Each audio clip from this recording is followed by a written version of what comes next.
if spiritual growth isn't about quick enlightenment or sudden breakthroughs, but more like climbing a 10,000 step ladder, step by step, requiring patience, persistence, and something like spiritual oil to keep your inner lamp burning? That's an interesting way to put it. I mean, we often think of spiritual growth as this sudden flash of insight, right? But a 10,000 step ladder? That sounds exhausting. Yeah, exactly. But it also makes you realize how much we expect instant results these days, whether it's in our careers, health, or even personal growth. The idea that real transformation takes steady effort and inner readiness kind of flips that on its head. So you're saying it's less about quick fixes and more about building something solid over time? Like you can't just skip steps or rush the process. Right. The metaphor comes from this concept called the 10K ladder, where each step represents a spiritual quality or stage. Interestingly, these stages come from Indonesian words, starting with K, like keinginan for desire, kekuatan for strength, and kesabaran for patience. Oh, I didn't know that. So the ladder is kind of a sequence of qualities you develop one after another? Exactly. And skipping steps is like running an engine on bad oil. It disrupts growth and stability.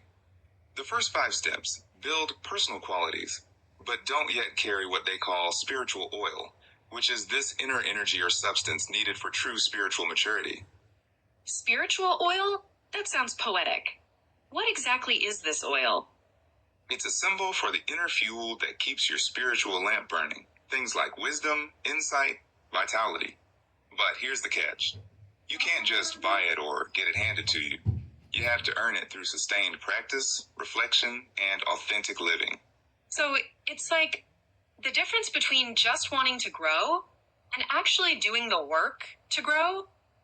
Yes, and without this oil, spiritual progress tends to stall. But with it, the journey becomes smoother and more resilient. Practices like meditation, breathwork, pranayama, and self-reflection help you accumulate and refine this oil.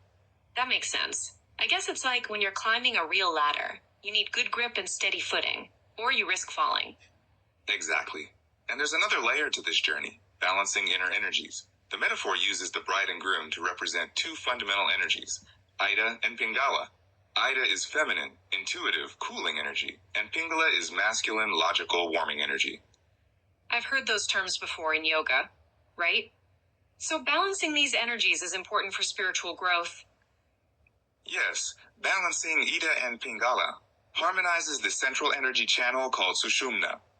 When balanced, it allows Kundalini energy, a coiled spiritual power at the base of the spine, to awaken and rise. Kundalini, that's often talked about as this powerful energy that can transform you, right? Exactly. It's likened to a refined plasma, or life force, that fuels spiritual transformation. But without balance between Ida and Pingala, this energy flow can be unstable or incomplete. So it's not just about pushing forward, but also about harmony within? Right, and meditation plays a huge role here. It's described as the breath of the soul, essential for cultivating stillness, clarity, and presence. Meditation helps move the mind through different brainwave states, from active thinking to deep rest and insight. But meditation can be tough, especially at first. The benefits aren't always obvious right away. True. The document emphasizes patience and perseverance. The benefits are often invisible initially, but consistent practice refines your inner energy and helps accumulate that spiritual oil we talked about. That's a good reminder. So it's about showing up regularly, even when you don't feel immediate results. Exactly. And there's a powerful story used to illustrate spiritual readiness. The parable of the 10 virgins from the Bible. 5 virgins had oil in their lamps and were ready to meet the bridegroom, while 5 without oil were left behind. I love that story. It really drives home that desire or effort alone isn't enough. You need inner substance and preparation. Yes, spiritual growth demands more than just wanting it. It requires that inner readiness, that oil, to truly meet higher states of consciousness.